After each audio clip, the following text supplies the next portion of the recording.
Good evening, everyone, and welcome to today's webinar hosted by TrueLearn. To actively participate in today's event, you can use the chat feature located on the right-hand side of your screen. You'll also have the opportunity to submit text questions to today's presenter by typing your questions into the question pane located at the bottom of your screen. You may send in your questions at any time during the presentation. We will collect these and address them during the Q&A portion.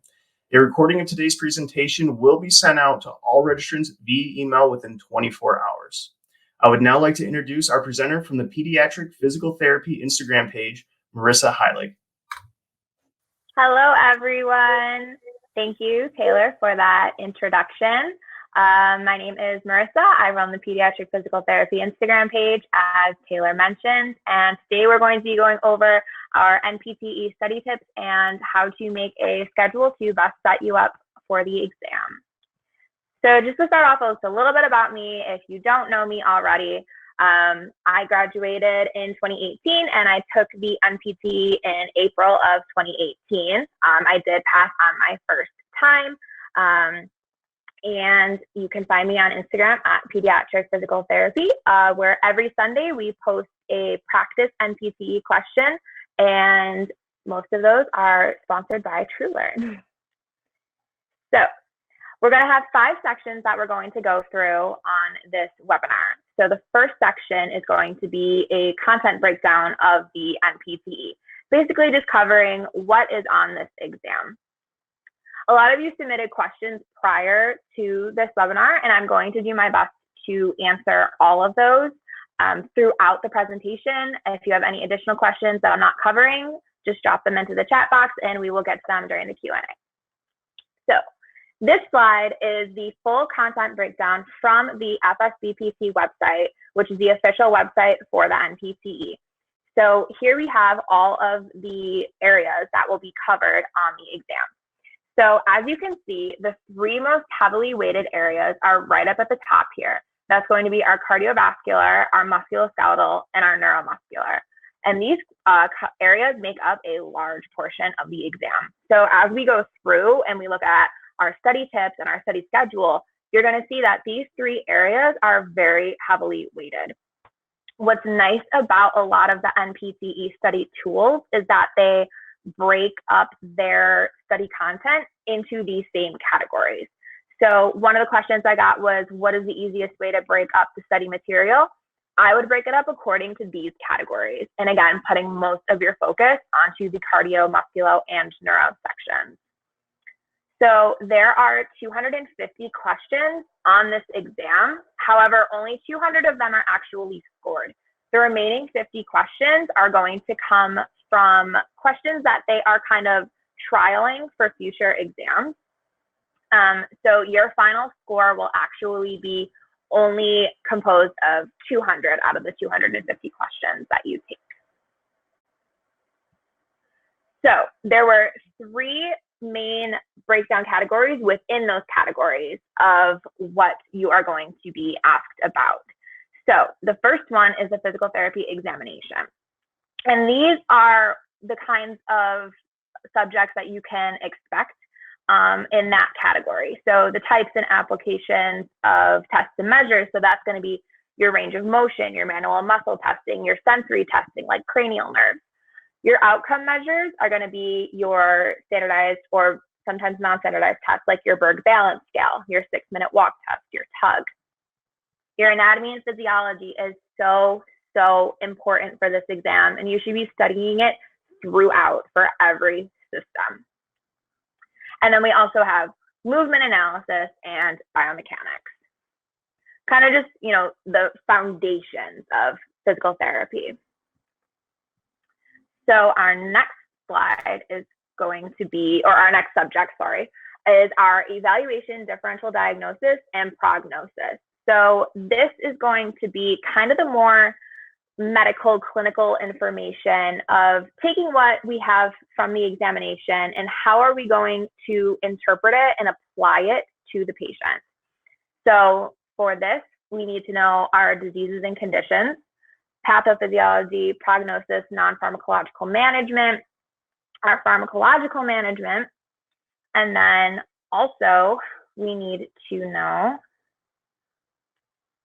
the differential diagnosis, the multi-system diseases and conditions, and then also something that we need to be aware of is all of our comorbidities, which is something that we learn about all throughout PT school, how to account for, other factors that our patients may be dealing with, whether, like I have on here, cancer or pregnancy or obesity, our psychological conditions that our patients might be dealing with, our chronic pain. So all the different things that we need to keep in mind when we are making decisions for our patients. And then finally, the last section is the interventions.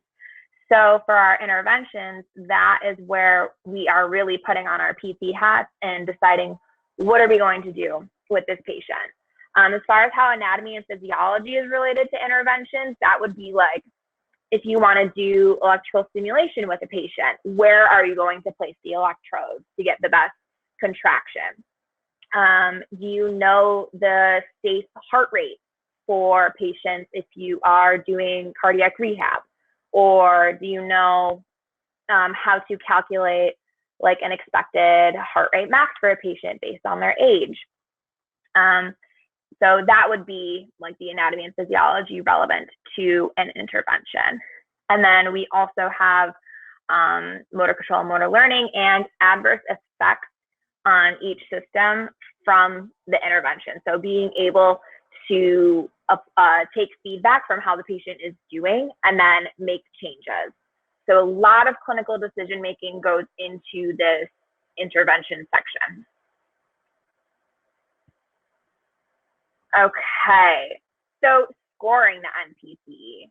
How is it scored? The highest score you can possibly get is an 800. You need at least a 600 to pass. But getting an 800 on the exam doesn't necessarily mean that you answered every single question correctly. Because of the way that it is weighted, it just means that you definitely pass. And then the reason that we want to look at these scores is because when you are taking practice exams, this is kind of the like standard that you want to apply yourself to. So if we just do basic math, 600 into 800, that gives us about 75%. Some practice exams you'll take will give you an actual raw score, like around that 600 or 800. And then some other practice exams will give you a percentage. So using these values, you can kind of, it's not a perfect system, but you can determine where you will most likely fall when you take the real NPTE. The good news is that 91% of first-time test takers were passing in the last 3 years. A little bit star on this, though, is that is for graduates of U.S. programs. I did get a lot of questions asking me about international scoring. What I can say about international scoring is that typically it is a little bit lower than versus test takers who did go to school and study all throughout the United States. My biggest piece of advice for people who are coming from an international school and planning to sit for this exam is to study as if you went to school in the United States the entire time. So that means taking all of the study resources that are popular for the US programs, which I will be telling you about in the next slides. Making sure that you are doing a lot of your studying in English and taking the practice exams in English because that's the language it's offered in. And that's what I've heard is the most difficult part, is just reading the questions and answering them because they are a little bit wordy. So I've heard the wording is the hardest part. Getting as much practice in the practice exams as you can is going to help a lot.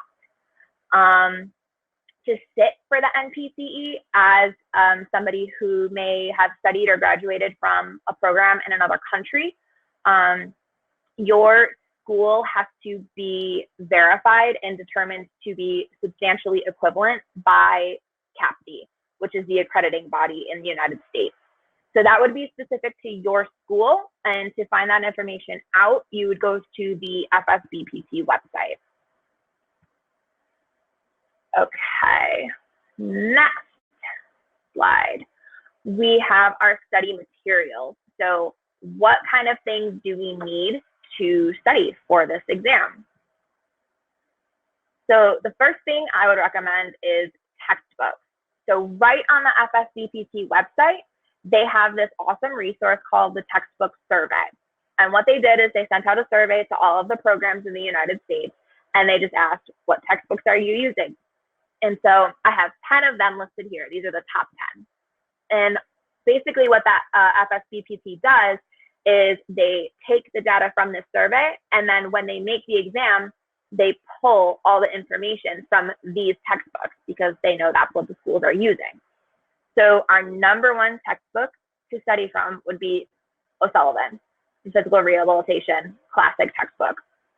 And then here are the ones that round out the rest of the top 4.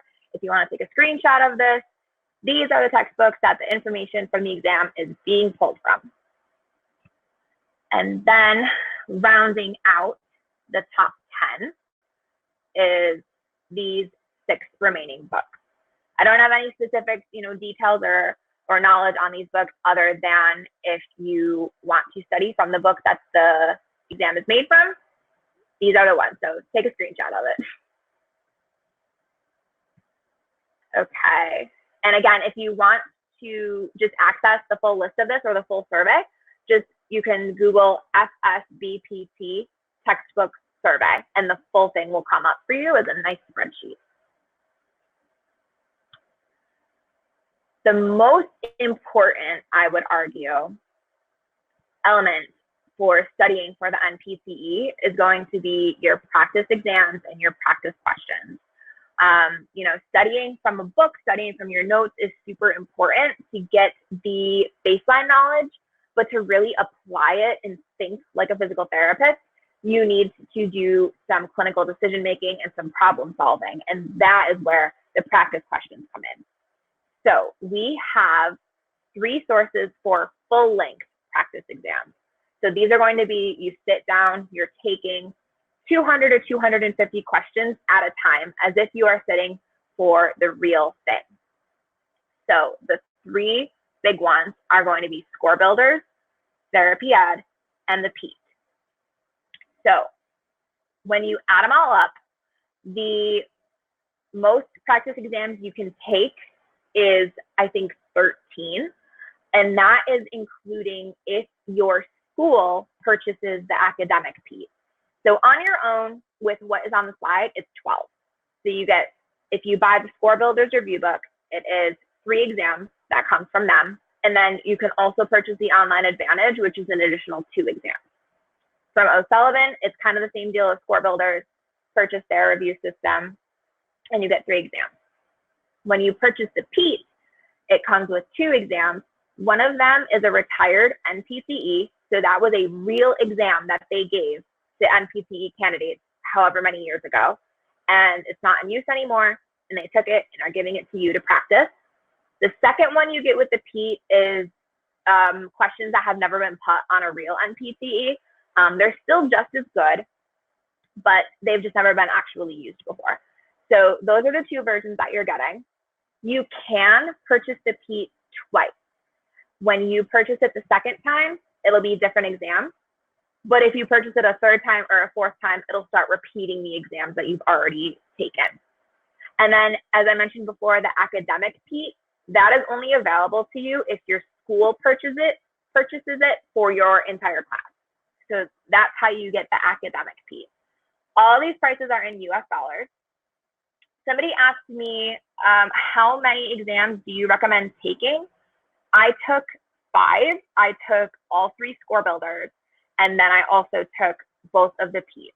The PETs, I would say, are basically mandatory. That is the best full-length representation of the NPTE because it comes directly from the FSBPT, and one of the exams was a real NPTE. So that one, everybody says, is a must-take. Score builders and therapy ed, personally, I don't have a preference between the 2. What I've heard and experienced is that score builders is a lot more colorful. It's more easy to read. The exams are great. And then therapy ed is a lot more dry, but it's a lot more knowledge and a little bit more labor intensive. So people who really can just put their head down and study and, just read and take in a lot of information, therapy ed was good for them. I personally did score builders because I like being fun and colorful, and that worked out fine for me. All right, there was a lot of information on practice exams, full-length practice exams, because next we have short exams or short quizzes. And so the reason that we're all here today is TrueLearn. And TrueLearn is a tool I wish I had when I was studying for the NPTE. Unfortunately, my license is older than the PC version of TrueLearn, but I wish I had this tool because I would have used it every single day. So with TrueLearn, what you're getting is a bank of over 950 questions, and you can split it up on there in the categories. Remember that big chart that we looked at of all the categories? TrueLearn splits up their content into those categories as well. So you can create your own quiz. It is a shorter term. You can't sit down and just take 250 of them straight through. I mean, I guess you could if you just kept doing them over and over again. But it's more designed to be more short term, which I like. And then because you can also customize it, say today you're studying musculoskeletal. You can go on and just say, I'm going to take a 20-question musculoskeletal quiz. And it'll give you feedback right then and there about how you did, how you scored compared to your peers. It'll give you correct and incorrect explanations for every single question. So I would have used that to kind of check myself when I was studying to make sure that I was really absorbing the content. And there's a mobile app. So, if you're on the go, you can just even if you're just standing in line for a coffee, you can take a quick 5-question quiz just to keep your mind fresh all throughout your studying. And then also the interface is realistic. So as we'll talk about during the exam, you get different tools that you can use, like the highlight tool or the strike through, and TrueLearn has those also. So you're using those tools in the same way that you will on the real day of the exam. Okay, additional materials to use while you are studying. So class notes are a good place to start. Those are the notes you were taking when you initially learned the material. Hopefully you were taking them in your own words, so it should be pretty quick to go back and review. Charts and cheat sheets. So something that I recently discovered that, again, I wish I had when I was studying for the exam, is that people will create cheat sheets and put them up online. You can either purchase them or download them.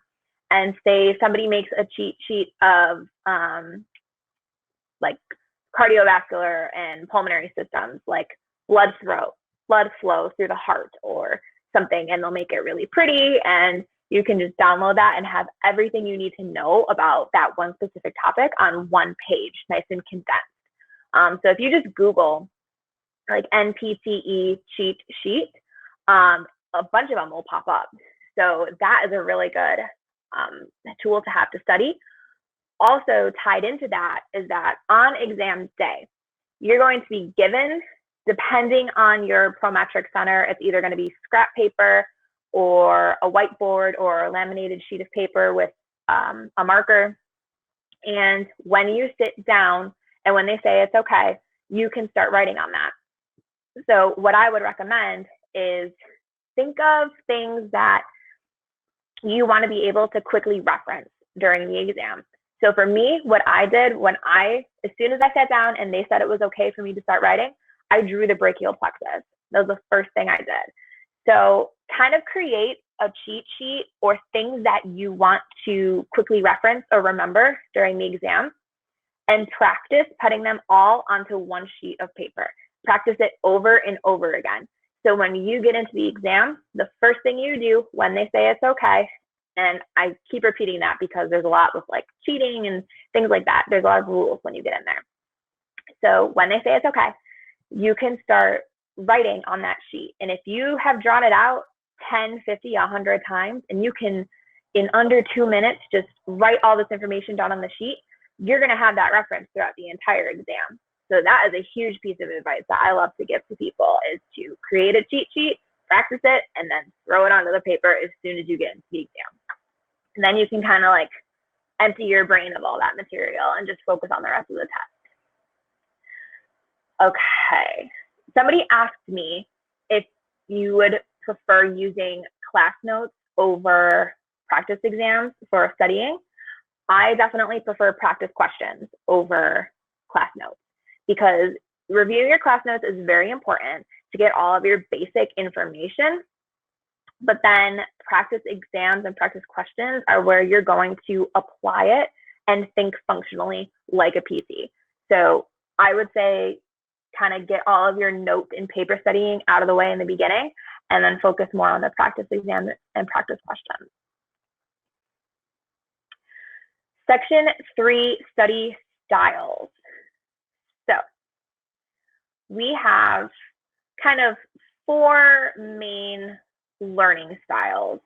We're not going to talk about, the specifics of like pacing studying. Well, we are, but as far as like, blocked or like broken up learning, we're not going to talk so much about that because we have the study schedules. But as far as the learning styles, there are 4 main ones. New evidence is kind of suggesting that these learning styles are a little bit outdated. There's some new information that's coming out.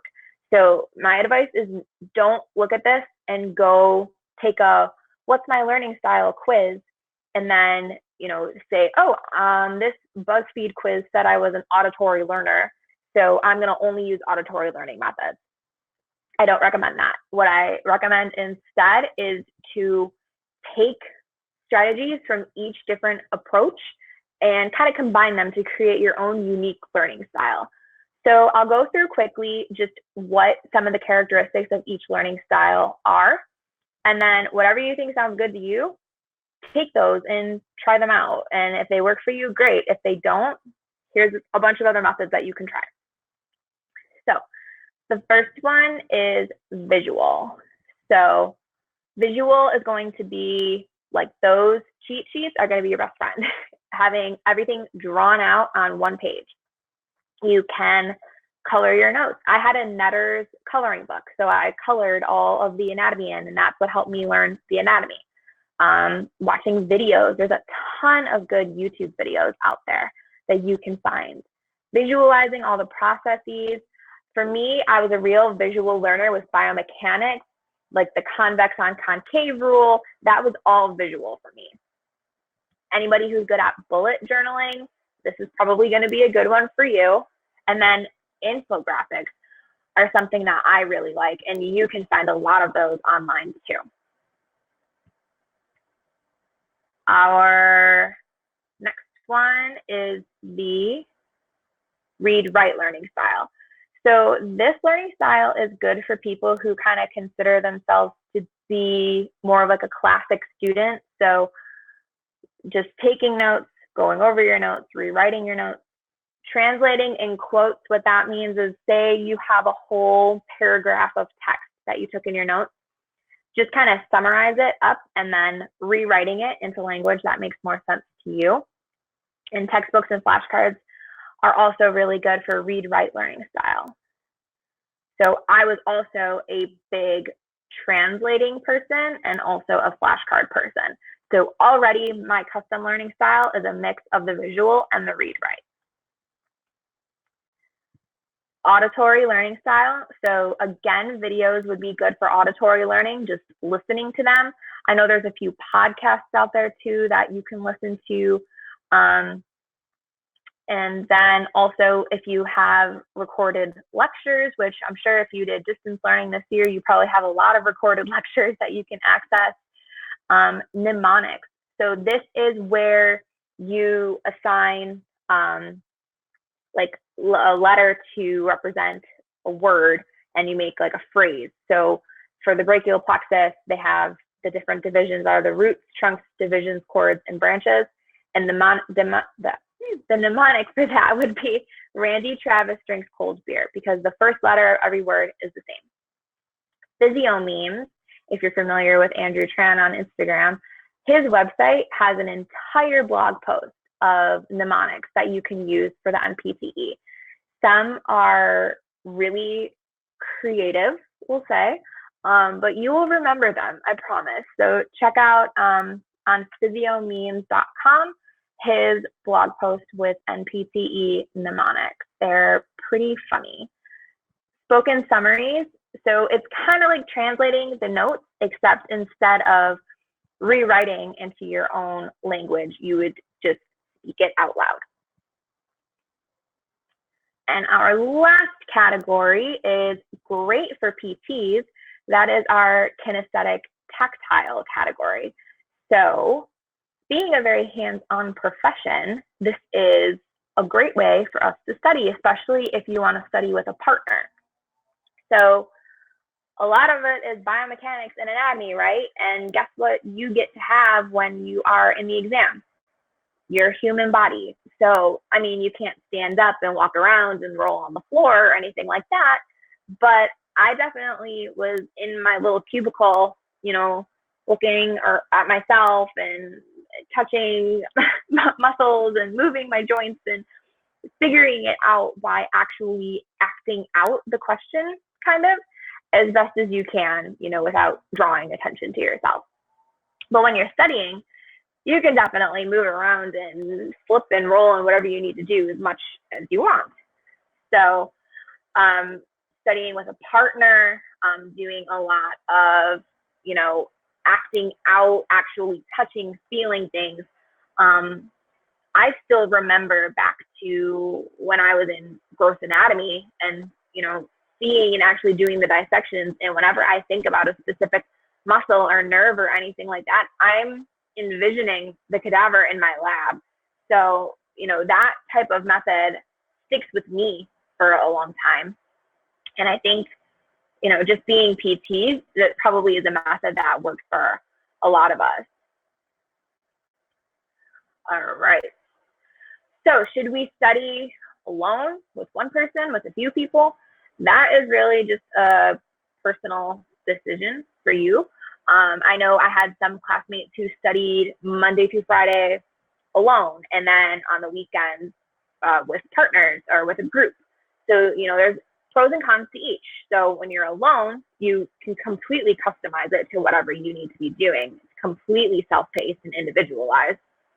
But if you study with others, you now have a pool of knowledge, and you can bounce, you know, knowledge and ideas off of each other. You can also hold each other accountable, which might be important to some people if, you know, you really need somebody to say, okay, we're going to go to the park or Starbucks or something and sit here for 2 hours and go over all of our cranial nerves. And that kind of accountability can be very beneficial for some people. And, you know, start early and try it out. Try out one method versus the other and see what works best for you. Another huge piece of advice is to just be flexible and give yourself grace. If something is not working for you, just change it. You don't have to stay with what you're doing just because you wrote it on a Post-it note, you know, when you made your study schedule or whatever in the beginning of your process. So general tips for studying would be, first of all, stay with me here, because I know how everybody's schedules are, but as best as you can, try to maintain a healthy sleep schedule. Your brain works best when it is well rested.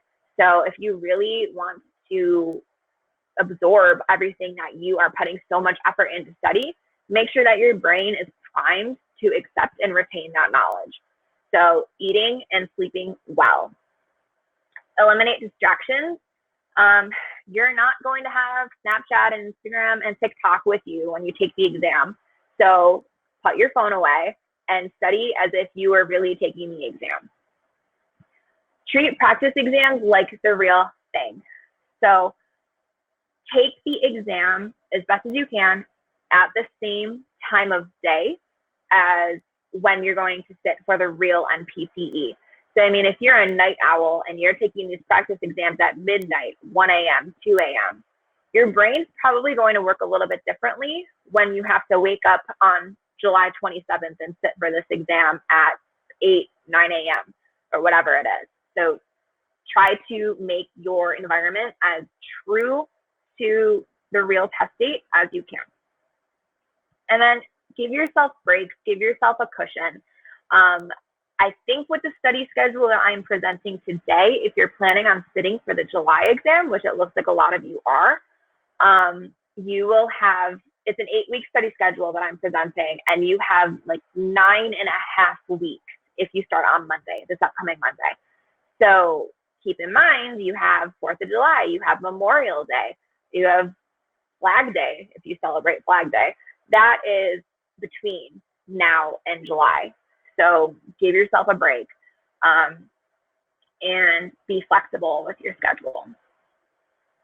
All right, let's get into this study schedule. How are we going to break this up? So first thing to consider is, when am I taking the exam? So a question that I got was, how did you choose your test date? So I took the exam in April and I graduated in May. So I chose April because I knew I was going to be on clinical at that time. I knew it was going to be just a basic outpatient pediatric rotation. I wasn't going to have to put in a ton of extra studying time. I wasn't going to have to stay late.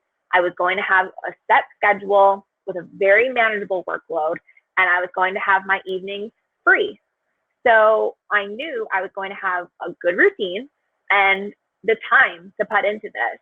I also knew that if I waited until July to take the exam, I was going to graduate and potentially lose focus, lose momentum. It was going to start getting nice outside with the weather. I'd want to do things. I wouldn't want to sit inside when it was nice out and study. So that was what was important to me to choose April. Also, just when you are deciding to take the exam, look at how much space is between today and the next exam that's coming up and decide if that is enough time for you to study. How much time per day and week will you have to study? So if you have to maintain a job, if you have kids, if you're planning a wedding, if you are planning on traveling or taking a graduation trip or something, decide how much time you're going to be able to devote to studying each day, and if it's going to be consistent or if you're going to have to take some breaks in between. And then how many practice exams do you want to take? Because you don't want to load yourself up with taking more than one practice exam a week, because they're very demanding. And also you have to give yourself the time to review the exam thoroughly after you take it. So if you know you want to take 6, 7, 8 practice exams, you have to give yourself at least 6, 7, 8 weeks to study. All right, so diving into this schedule. So this isn't something I would copy, paste, and say, this is it. This is what I'm doing. The way that I made this schedule is that it is pretty similar to the schedule that I use. So this is my brain. This is what you're seeing on the screen right now. So the way that I did it is, first things first, practice exam. Just get it out of the way. You need a starting point. You need to know, what are my strong areas? What are my weak areas? Where do I need to focus? When you take that first practice exam, your study schedule very likely and probably should change after you take that first practice exam.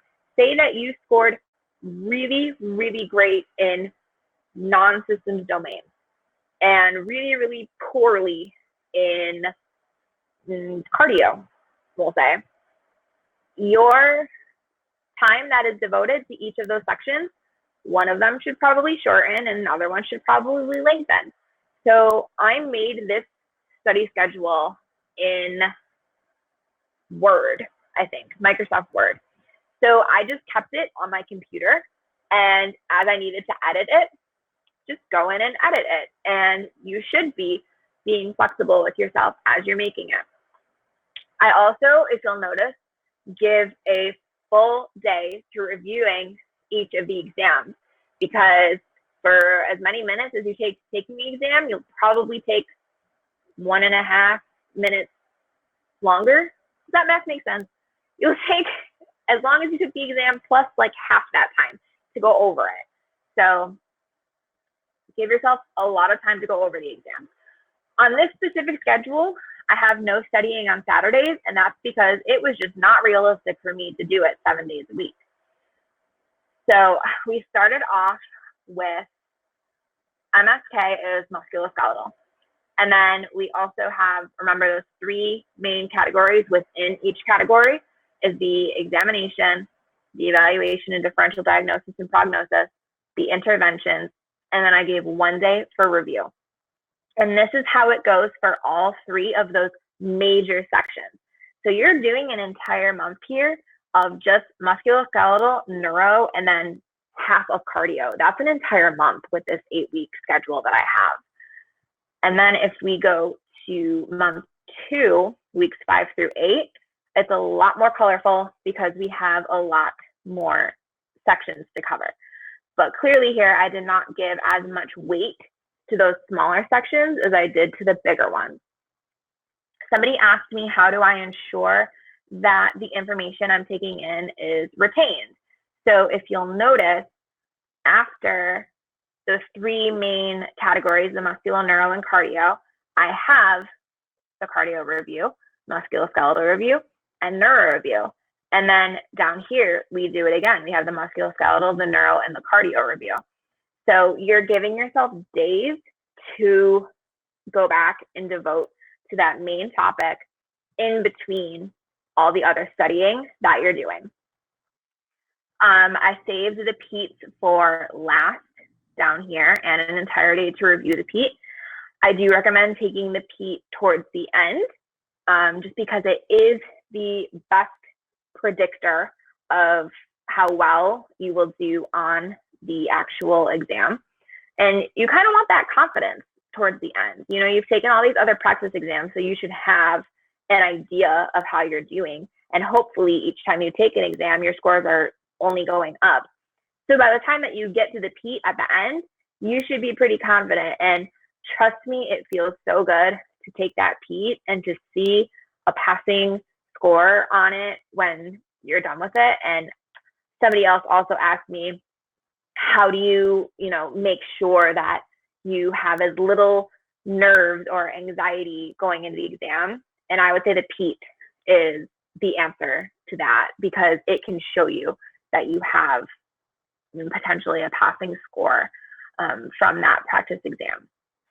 So if you follow an 8-week model, as I mentioned before, let's say you start studying Monday, this upcoming Monday, you're going to have a little bit of flex time before the July exams, which are July 27th and 28th. So I would start Monday, honestly, because you do have some major holidays in between. It is going to be nice out. You're going to want to go outside and go to brunch with your friends or do something. So start now for July. And then we're going to talk now about some modifications.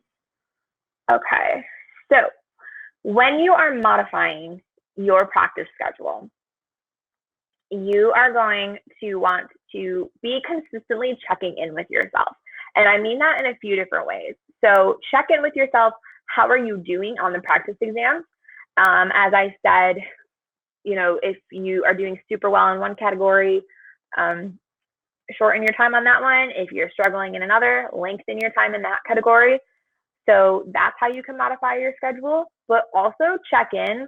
How are you doing mentally? How are you doing physically? Are you sleeping enough? Are you feeling completely overwhelmed?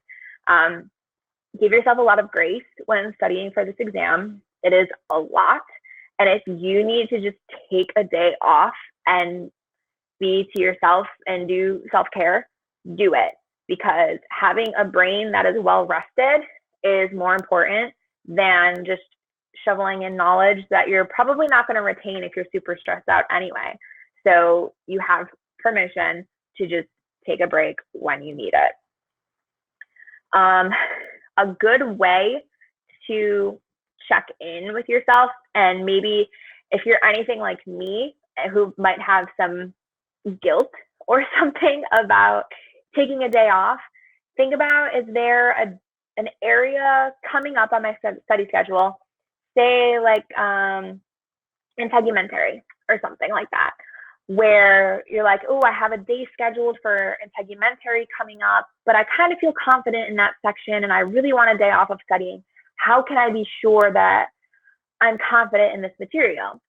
Well, a really good way to do that would be to log on to TrueLearn, and you can go, let me skip ahead to the slide right here. You can go, and this is a screenshot directly from TrueLearn, and you can see right here, integumentary system.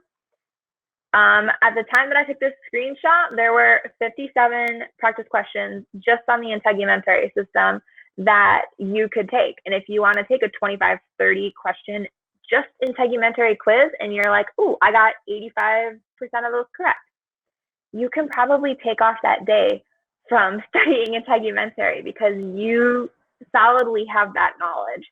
And you can then give yourself permission to take a day, as is the way that I would look at it personally, because I just know how my mind works, and I'm sure there are a lot of you that are like me in that regard. Going back to this slide, am I retaining info with my current method? Again, check in with yourself, practice exams, practice questions. Somebody asked me, how do I add more, or how do I make a schedule for 12 weeks or 3 months? Which actually my first practice exam, or my first study schedule was 12 weeks.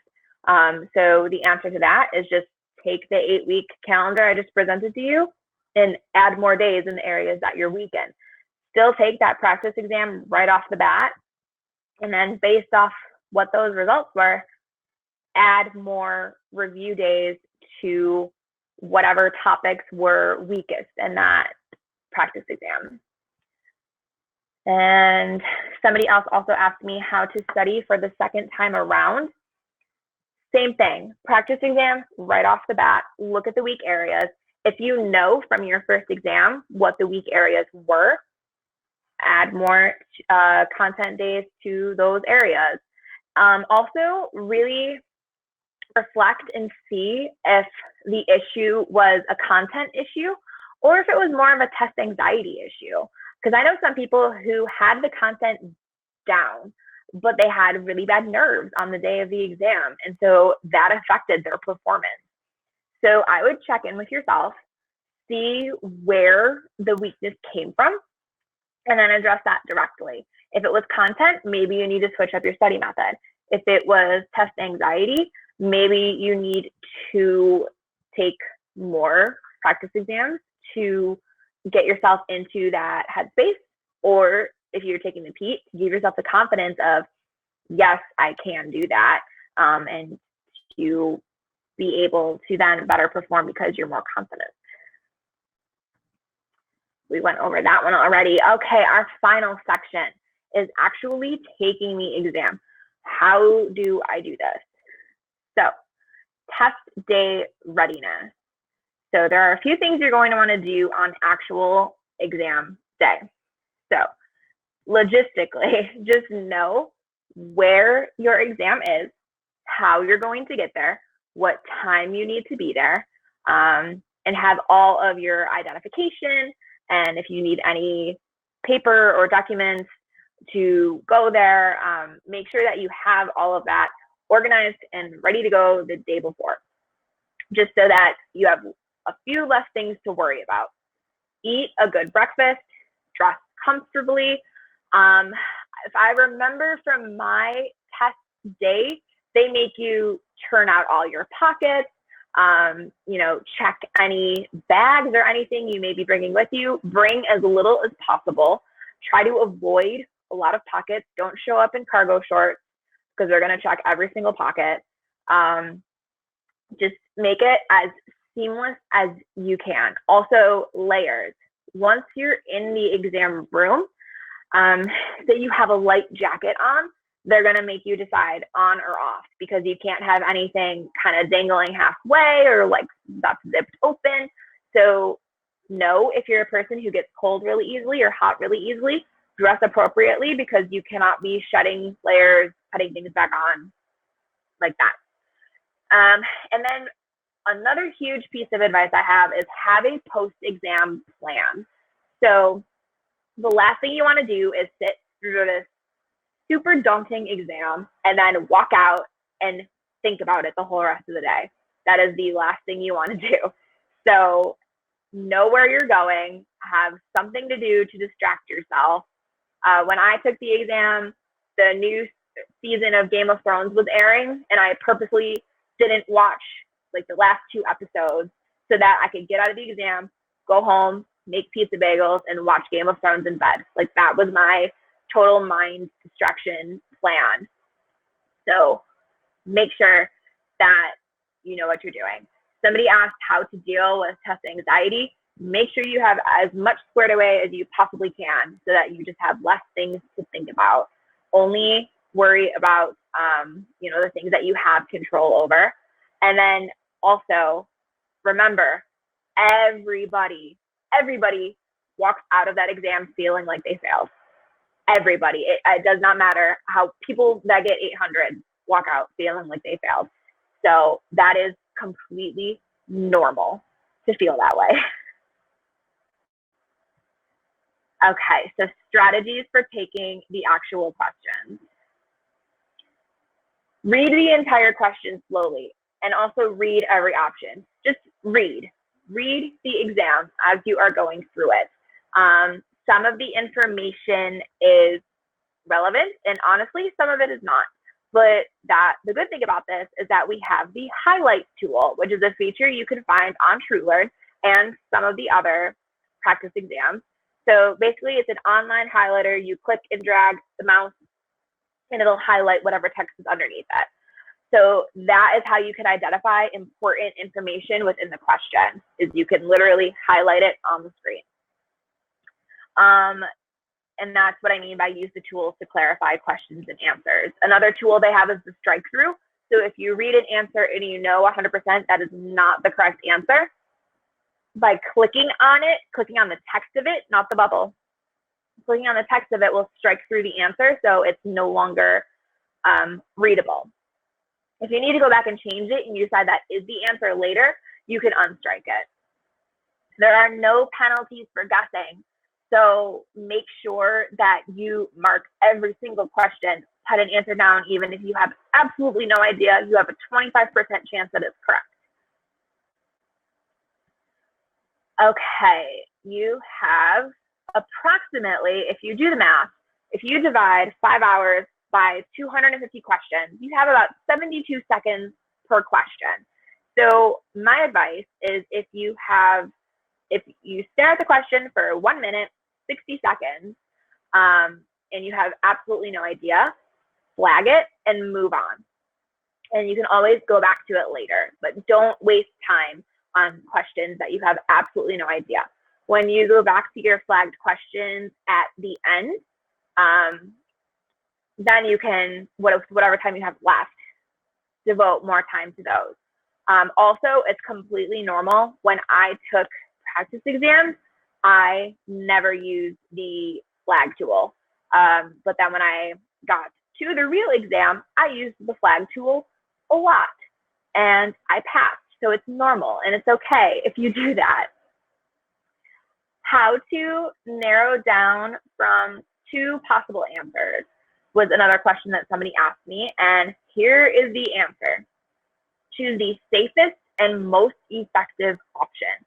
So if you're down to 2 answers and they both kind of seem correct, and FSBPT says this, that there are never 2 correct answers, but sometimes there are 2 answers that both look pretty correct. Choose the one that is going to be safer for the patient, and you're going to get the most bang for your buck. So that is how you narrow it down from 2 possible answers. And then this is something I see every single Sunday on my Instagram page is people are trying to create scenarios that aren't there and answer questions that nobody asked. So only answer the question that they are asking is the biggest piece of advice that I have.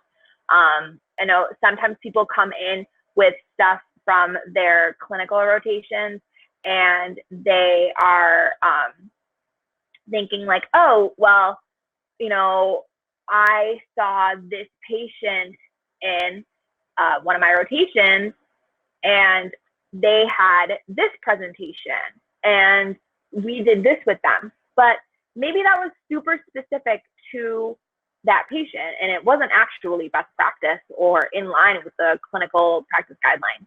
So if anything, go with what they are asking in the question that you can answer from a textbook, not clinical knowledge. But use your clinical knowledge when you're out in the real world. Okay, and whoop, that is not where we wanted to go on that slide. So that is the end of the actual slides. And now we are going to get into some practice questions. So I am going to switch over my screen sharing and let me figure out how I can do this. Okay, let's see. Close video. Okay, am I off of screen sharing now? And now I need to go back over here. Oh, thank you for putting the website into the chat box. That was very helpful. Let me just pull up. I have to log into my account now, and it's going to take a minute. If anybody else has any other questions, you can put them into the chat box now.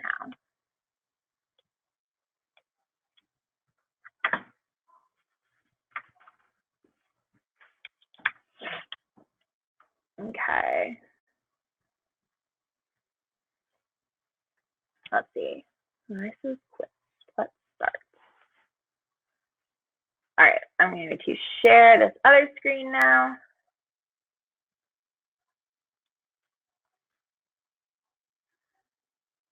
Okay, where's our mouse? Here we go. All right, screen 2. Is there a way to, before we start the exam, I'm going to answer this question. Is there a way to select a random TrueLearn practice exam that can mimic the NPTE blueprint? Yes. So I actually have it open now. So I'm not going, I'm going to click out of this for a second. We can come back to that. So down here, oh, this isn't my normal TrueLearn. Okay. Yes, the answer is yes. You can do it. I'm sorry, I don't see the exact button right here, but I have taken a lot of TrueLearn practice questions and practice quizzes, and you can make them so that they mimic the actual thing where it is just a whole mix of questions across all categories, and you can decide if you want it to be timed or untimed. You can decide if you want it to give you the answer right after the question or all of them at the end. You can decide if you want only specific categories or everything, how many questions you want to be in it. It's completely customizable. Okay, so what we're going to do now is I'm going to start this quiz. I have 3 practice questions. We're going to put up a poll where you can answer. I'm going to give about 1 minute, just based on the timing that I explained earlier. And we will start now.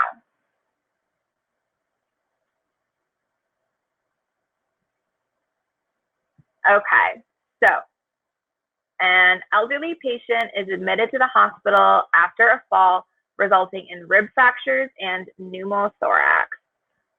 All of the following physical findings would be expected, except which finding? Okay, do we have the poll up for this question here? Okay, it's up now. All right, so we can go ahead and start answering that question. I'm looking at my watch. It's yelling at me that I need to stand. All right, 1 minute on the clock.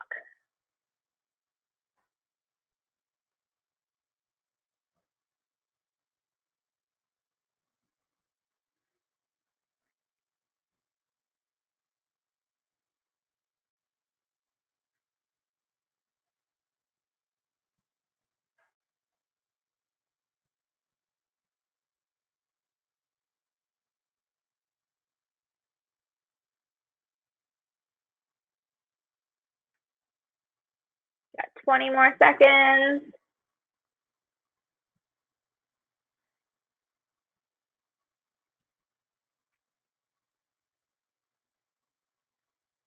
10, 9, 8, 7, 6, 5, 4, 3, 2, and 1.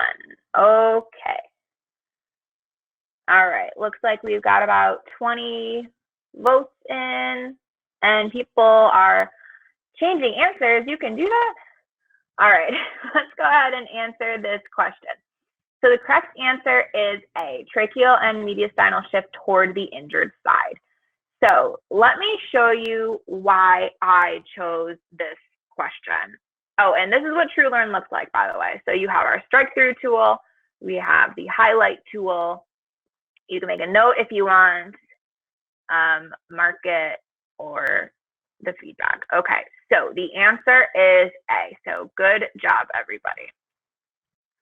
Let's show the answer. What I did when I first looked at this question was I got too much in my head. And so one of the pieces of advice that I had was read all the options. I got hung up on the fact that it said toward the injured side because I started imagining x-rays of pneumothorax in my mind, and I was like, ooh, is it toward the injured side or away from the injured side? And I spent too much time on that before reading the rest of the options and realizing that all the rest of the options are very much present in a person who would have rib fractures and a pneumothorax. So think about what that is. They have fractured ribs and a punctured collapsed lung. So dyspnea, that is shortness of breath. Are they going to have shortness of breath if they have one lung collapse? Yes. Chest pain, is their chest going to hurt if they have a bunch of broken ribs and a collapsed lung? Yes. Absent or decreased breath sounds. If one of the lungs is collapsed, are we going to have some decreased breath sounds? Yes. So I spent too much time on option A worrying if it was toward or away from the injured side without even reading the rest of the options. And that could have saved me a lot of time on that question. If we go down here, this is what it looks like on TrueLearn with the correct and incorrect explanations. So you get a nice little snippet of background information here, and then the correct answer and why all the other options are incorrect. So also with reading the question carefully, accept is a key word here. You would want to use the highlight tool on that to highlight the word accept. All right, good job, everybody. We also down here on TrueLearn get further information if you want to look into it. Next question. All right, we have a patient presents to the clinic with hypothenar atrophy of insidious onset, which he noticed is worsening over the past month. His medical history is non-contributory. He works out of the gym 2 days a week and rides his bicycle 5 days a week, but does not recall any injuries, just some hand discomfort. He's also having difficulty typing at the computer. What nerve damage does the physical therapist most likely suspect led to the muscle atrophy? And we got 60 seconds on the clock. Go.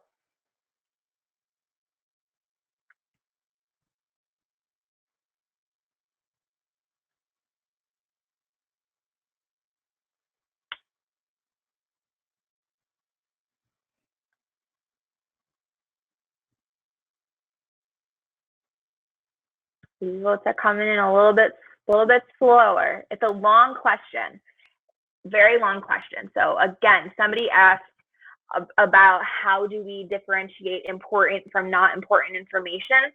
A question of this length is very typical for this exam. So to be able to, take out only what you need, your highlight tool is going to be super important here.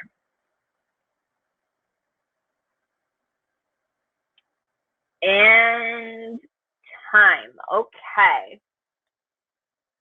Looks like most of us voted for D, which is the correct answer. Good job, everybody. I thought I picked hard questions. Everybody is just surprising here. Okay, so our correct answer is ulnar. So this is an anatomy question. So thinking about, we have important information. I'm going to use the highlight tool here. So they are coming with hypothenar atrophy, okay, of insidious onset. So that means we don't really know how it happened, which has been worsening over the past month. Medical history is insignificant. Works out of the gym 2 days a week, very average. Rides his bicycle 5 days a week. That's kind of a lot, but does not recall any injuries, just some hand discomfort. Okay, so hand discomfort, so we're having some sensory issues. He's also having difficulty typing at the computer, so we have some motor issues. So now we have sensory and motor. What nerve damage does a physical therapist most likely suspect led to the muscle atrophy? So we need to find a nerve that has sensory and motor components that innervates the hypothenar eminence, which is our little finger eminence, right? So going down, now see how 22%, this is also what I like about TrueLearn, is it showed you what everybody else in this system, how they answered. And this is very real feedback that would be good to know when studying. I don't know, it gives me a confidence boost, like when I see maybe the percentage wasn't really that high, but I got it right. That's a good confidence boost. It also helps to direct more of your studying. But the reason that I think median has such a high one here is for the same reason that I picked this question, is because I saw typing at the computer and I was like, carpal tunnel. And we know carpal tunnel, median nerve compression. So that's why I think that median is so high up there. However, the median nerve does not innervate the hypothenar eminence. It's the ulnar nerve. So, and the ulnar nerve has sensory and motor to the hypothenar eminence. And then it says also handlebar palsy. I don't think I learned that in school. So you also learn new information from TrueLearn. Median's going to the thenar eminence. Posterior interosseous is only motor. And then the radial nerve does not go there. So that is why our ulnar nerve would be the correct option on that question. Last question. A patient is referred to PT with a chief complaint of low back pain as well as left hip pain. Which of the following examination findings during gait analysis are most consistent with weakness of the left gluteus medius? Ready, set, go.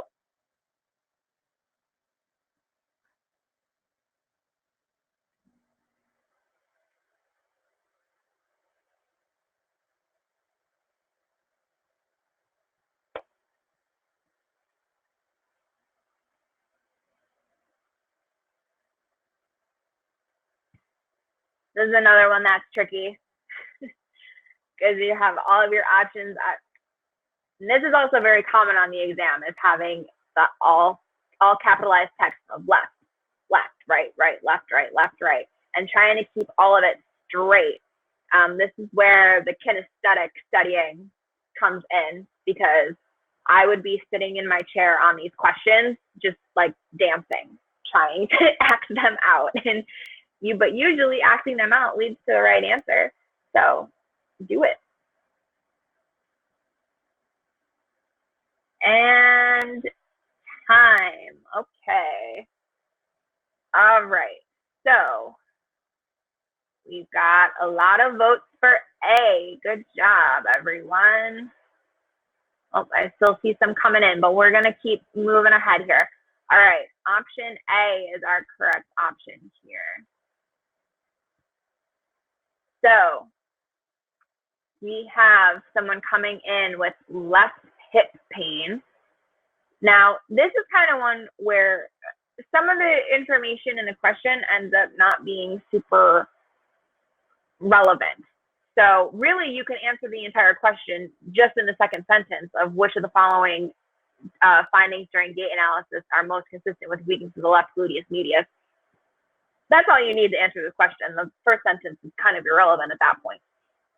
So this is where I visualize a pelvis, and I have weakness of the left gluteus medius. Because I can't stand up during the examination, so I make a pelvis with my hands. And I kind of do it on my own.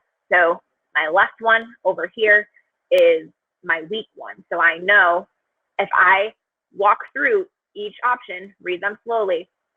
Option A, left lateral trunk lean during mid stance on the left lower extremity. So if I'm visualizing myself standing at mid stance on this left leg, and I know this muscle is weak, I know that with the function of that muscle, it's not going to hold me up straight. I know that I'm going to collapse on that muscle and tilt. And which way am I going? Left. I have left lateral trunk lean during mid stance when I'm asking too much of the glute med over on my left side. So that's the correct option, which is great. I would probably keep going at that point just to like be sure. So if I have right lateral trunk lean during mid stance on the right lower extremity, if I put a lot of load on my glute med over here that is intact and fine, I'm not going to fall over because it's doing its job. So there is no trunk leaning happening. So not the right answer, and so on and so forth. So walking through that question and visualizing the anatomy, remembering your kinesthetic studying. You should be doing a lot of kinesthetic studying with the gait cycle, especially because there's going to be a lot of questions on the gait cycle, especially kinesthetic studying with the gait cycle with, a typically an anatomically typical ambulatory person, as well as our prosthetic and orthotic. So going through the gait cycle with all of those scenarios in mind is going to be very helpful to look back on, remember how it felt and what you were thinking about as you acted out while you were studying.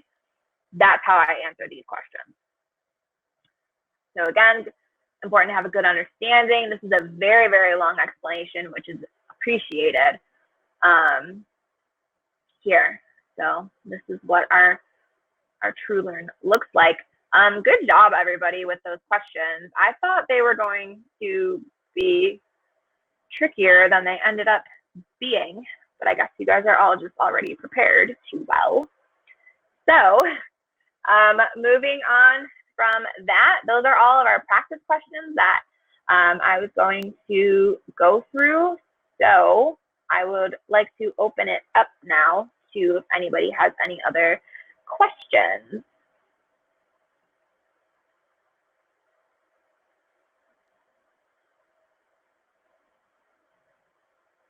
And I have a pretty slide for that too.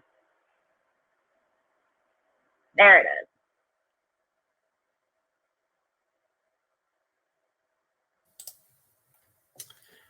We'll give it here just a few more seconds. If you'd like to enter any questions, you can down in the question pane.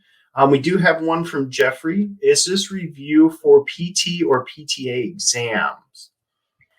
So this specific webinar was for the PT exam. There are some differences between PT and PTA. The PTA exam is a little bit shorter and has a few less sections on it, but in general, the study schedule and the study tips would all be relevant to the PTA exam as well.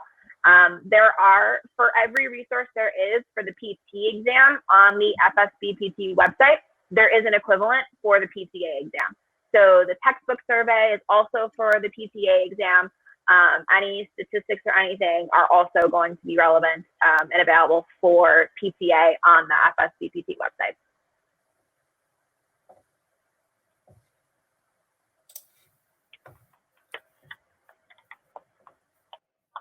And another question came in. Do you have any suggestions for getting better at the timing of taking the test and not overthinking? So really sticking to that 60-second time limit for each question. There will be a little clock up in the corner of the screen. So just keep in the back of your head that you have 72 seconds per question about. If you have absolutely no idea after 60 seconds, flag it and move on. All right, and we have time for one more question. If anyone would like to submit one, we'll give it another 30 seconds or so, and then we'll close out. All right. Jeffrey did say that this has been so helpful. Thank you so much, Marissa. You are so welcome. And I'm also always available on Instagram at Pediatric Physical Therapy. All right. Well, thank you, Marissa, and thank you everyone for attending today's webinar. If you have any other questions, please contact webinars@truelearn.com. You will receive a follow-up email within 24 hours with a link to view a recording of today's webinar. To hear more from Marissa, follow her at instagram.com/pediatric physical therapy. On behalf of TrueLearn and our presenter, thank you for joining us today and have a great rest of your day. Thank you.